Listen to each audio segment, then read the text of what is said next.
സുദീപിന് കുറെ ആരാധകരൊക്കെ ഉണ്ടല്ലോ. ഒരു സെക്യൂരിറ്റി സ്ഥിരമായി വിളിച്ചിരുന്നു എന്ന് കേട്ടിട്ടുണ്ട്. ഒരു ATM സെക്യൂരിറ്റി. അപ്പൊ ഇത് ഒരു ശല്യം എന്ന് പറഞ്ഞു കഴിഞ്ഞാൽ സാധാരണഗതിയിൽ ഇതിന്റെ ബുദ്ധിമുട്ടെന്ന് പറയാം. ശ്രീമണ്ണ ഞാൻ പറഞ്ഞിട്ടുള്ള കാര്യമാണെന്ന് തോന്നുന്നു. ആരാധന എന്നൊന്നും എനിക്ക് അറിഞ്ഞുകൂടാ. ഈ എന്താണ് സംഭവം എന്ന് മനസ്സിലായില്ല. രാത്രിയിൽ ആ സമയത്ത് കോള് വരും. അപ്പോൾ എത്ര മണിക്കായിരിക്കും അത്? ഈ പറഞ്ഞ പോലെ 1:30-2 മണി സമയത്താണ് കോള് വരുന്നത്. അപ്പോൾ വേറെ കാര്യമുണ്ട്, ഞാൻ ആ സമയത്ത് എൻ്റെ പാട്ടുകൾ ഈ ഡയലർ ടോണായിട്ട് ഇട്ടിരുന്നു. വിളിക്കുമ്പോൾ നമ്മുടെ പാട്ട് തന്നെ വരുമല്ലോ. അപ്പൊ അതൊരു സുഖമല്ലേ, വിളിക്കുന്ന ആൾക്ക് നമ്മളെ ഐഡന്റിഫൈ ചെയ്യാൻ പറ്റും. നമ്മളെ വിളിക്കുന്ന ആൾക്ക് നമ്മുടെ പാട്ട് കേൾക്കുമ്പോൾ നമ്മളാണെന്ന് ഉറപ്പിക്കാമല്ലോ.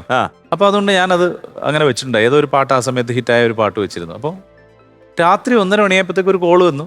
ഞാൻ എണീറ്റ് നോക്കിയപ്പോൾ കട്ടായി. പിന്നെയും കിടന്നുറങ്ങി. 2:30 മണിയായപ്പോൾ പിന്നെയും കോള് വന്നു. അപ്പോഴും 2-3 റിങ് കഴിയുമ്പോൾ ഞാൻ അപ്പോഴല്ലേ നമ്മൾ എണീറ്റ് വരും, ഉറക്കത്തിലല്ലേ, ഡീപ് സ്ലീപ്പ് അല്ലേ, തിരിച്ചു വെക്കുന്നു, കിടന്നുറങ്ങും. പിറ്റേ ദിവസം ഇത് തന്നെ തുടരുന്നു.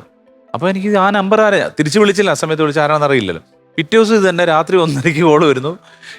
എടുത്തു നോക്കുമ്പോൾ കട്ടാവുന്നു. അപ്പം ഞാൻ പിന്നെ ഉറങ്ങാതിരുന്ന് എന്നിട്ട് തിരിച്ചു വിളിച്ചു, അയാൾ എടുക്കുന്നില്ല. പിന്നെ അയാൾ വിളിക്കുന്നു, ഞാൻ എടുക്കുമ്പോൾ കട്ട് ചെയ്തു. അത് കഴിഞ്ഞപ്പോഴത്തേക്ക് എനിക്ക് തോന്നി ഇതെന്ത് സംഭവം, രാവിലെ വിളിക്കാം. ശരിക്കും ദേഷ്യം വന്നു. രാവിലെ തിരിച്ചു വിളിച്ചു. രാവിലെ വിളിച്ചപ്പോഴത്തേക്ക് ഹലോ ആരാണ്? സാറേ എൻ്റെ പേര് എന്തോ ഒരു പേര് പറഞ്ഞു. എന്താ നിങ്ങൾ ഈ അസമയത്ത് എന്തിനാ വിളിക്കുന്നത്? രാത്രി നിങ്ങൾക്ക് പകൽ വിളിച്ചൂടെ, എന്താ കാര്യം, എന്താ പറയും? അതല്ല സാറേ, സാറിൻ്റെ ഒരു ആരാധകനാണ് ഞാൻ. എന്താ ആരാധകനാണെങ്കിൽ എന്താ നിങ്ങളെന്തിനാ രാത്രി വിളിക്കുന്നത്? അല്ല, സാറിനെ വിളിക്കുമ്പോൾ സാറിൻ്റെ എനിക്ക് ഇഷ്ടമുള്ള പാട്ടാണ് കേൾക്കുന്നത്, അപ്പോൾ അത് കേൾക്കാൻ വേണ്ടി വിളിക്കുന്നതാണ്. അപ്പം ഞാൻ നിങ്ങൾക്ക് കേട്ടാൽ മതി, എനിക്ക് ഉറങ്ങണ്ടേ? ഞാൻ ഉറങ്ങുന്ന സമയത്താണോ നിങ്ങൾ പാട്ട് കേൾക്കുന്നത്? നിങ്ങൾക്ക് പകൽ വിളിച്ചൂടെ? അതല്ല സാറേ, എനിക്ക് രാത്രി ഉറക്കമില്ല. എന്താ? ഞാൻ ATM-ലെ സെക്യൂരിറ്റിയാണ്. ശ്രീറാം പഠിക്കുന്ന കാലത്ത് ശ്രീറാമിനൊരു കാമുകി ഉണ്ടായിരുന്നു. എന്റെ ദൈവമേ, കല്യാണം കഴിക്കണമെന്ന് താല്പര്യപ്പെട്ട് വരുന്ന ഒരു കാമുകി. അങ്ങനെ കാമുകിമാരുടെ ഒരു നീണ്ട നിരയുണ്ടെന്ന് പറഞ്ഞു കളയരുത്. ഇല്ല, ഒരിക്കലും തള്ളിക്കളയരുത്. ഒരിക്കലുമില്ല. റിട്ടയർമെന്റ് ഒക്കെ ചെയ്ത് സമാധാനമായിട്ട് ഇരിക്കുകയാണ്, ഭാര്യയൊക്കെ ഇത് കേട്ടോണ്ടിരിക്കുകയാണ് എന്നൊക്കെ ഉള്ള ഒരു ധാരണയും കൂടെ വെച്ചിട്ട് ആ കാമുകിയെ കുറിച്ചൊന്ന് ഗുഡ് ഓൾഡ് ഡേയ്സ് സ്മരിക്കും. ശരിക്കുള്ള കഥയുടെ ഒരു 50% ഓർമ്മകളിൽ ഇപ്പോൾ മഴ പെയ്യുകയാണ്. ഇല്ല ഇല്ലില്ല, എന്റെ പൊന്നെ, ശീതക്കാറ്റ് അടിക്കും. ഓക്കെ, നല്ല കാര്യം. ഇത് എത്രാം വയസ്സിലാണ്? അല്ല, ഇത് കോളേജിലാണ്. കാമുകി എന്ന് പറയാൻ പറ്റില്ല. ഇപ്പൊ ഈ പറഞ്ഞ പോലെ പാട്ടൊക്കെ കേട്ട് വലിയ താല്പര്യമാണ്. ശ്രീറാം ഈ കോളേജിലൊക്കെ നന്നായിട്ട് പാടി നടക്കുന്ന ആളായിരുന്നു. പിന്നെ പാട്ടും മിമിക്രി, പാട്ടിനും മിമിക്രിക്കും ഈ കോളേജിൽ പെമ്പിള്ളേരുടെ വലിയ മാർക്കറ്റാ. മിമിക്രിക്ക് കുറെ കൂടെ അറിയാതെയും പോയി. അങ്ങനെയാണ് ഞാൻ മിമിക്രിയിലോട്ട് വന്നത്. മിമിക്രി അല്ലേ? അതെ, പാട്ട് വെച്ച് കുടിക്കാൻ പറ്റത്തില്ല. പാട്ട് ചില കേസ് വീഴത്തില്ല. എങ്ങനെ? ജി വേണുഗോപാല്, ഡി ശ്രീനിവാസൻ, ഇവരെല്ലാം ആ കോളേജിലാണ്. ബാലഗോപാലൻ തമ്പി, ഇതെല്ലാം ഒരു കോളേജില്. അവർക്ക് മിമിക്രി ഇല്ല, നമ്മളിപ്പുറത്ത് പിടിച്ചു. വേണുഗോപാൽ മിമിക്രി പറഞ്ഞ വിവരം അറിയും അല്ലേ? ഓക്കെ. അപ്പൊ അങ്ങനെ ഇതുകൊണ്ടൊക്കെ തന്നെ ഒരു പ്രത്യേക താല്പര്യം. അപ്പൊ അവര് ഡിഗ്രിക്ക് പഠിക്കുക, അപ്പൊ ഞാൻ MA ഫൈനൽ ഇയർ. അപ്പൊ ഇങ്ങനെ ഒരാളല്ലേ ഉള്ളൂ. അതെ, ബഹുമാനിച്ചതല്ലേ? അവൾക്കർ. ഓക്കെ. അപ്പൊ വരും, സംസാരിക്കും. ഞാൻ ക്ലാസ്സിൽ തന്നെ ഇരിക്കുന്നൊരു നല്ല പയ്യന. ക്ലാസ് കട്ട് ചെയ്യണമെങ്കിൽ നേരെ അപ്പുറത്ത് വെയിറ്റിംഗ് ഷെഡ് ഉണ്ട്, അവിടെ പോയിരിക്കും.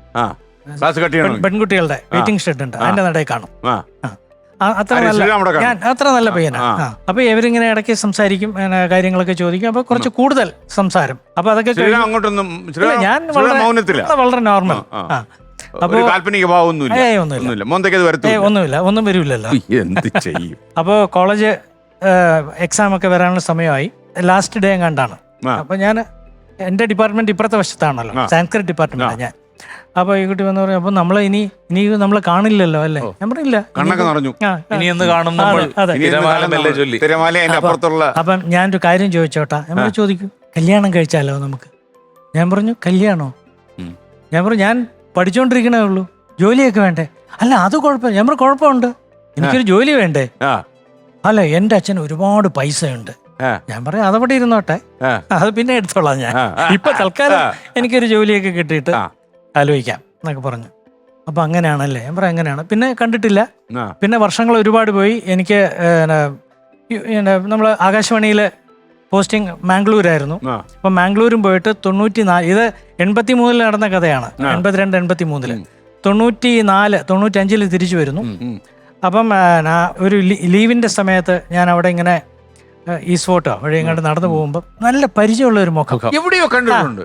ഫാമിലി ആയിട്ട്, ഭർത്താവ്, ഭാര്യ, മക്കള് ആയിട്ട് ഇങ്ങനെ വണ്ടിയിൽ പോകും. അപ്പം വണ്ടി ഇതിന്റെ ശ്രീറാമല്ലേ? ഞാൻ പറയാം, അതെ. എന്നെ മനസ്സിലായോ? ഞാൻ പറയാ മനസ്സിലായി. ആ. ഇപ്പൊ എവിടെ? കാശുള്ള അച്ഛൻ ആ അത് പറഞ്ഞു. ഇല്ല, ഞാൻ പറഞ്ഞു ഞാൻ മാംഗ്ലൂരാണ്. അവിടെ ആകാശവാണിയില്ലല്ലേ? ഓ ശരി. അപ്പം വൈഫ്?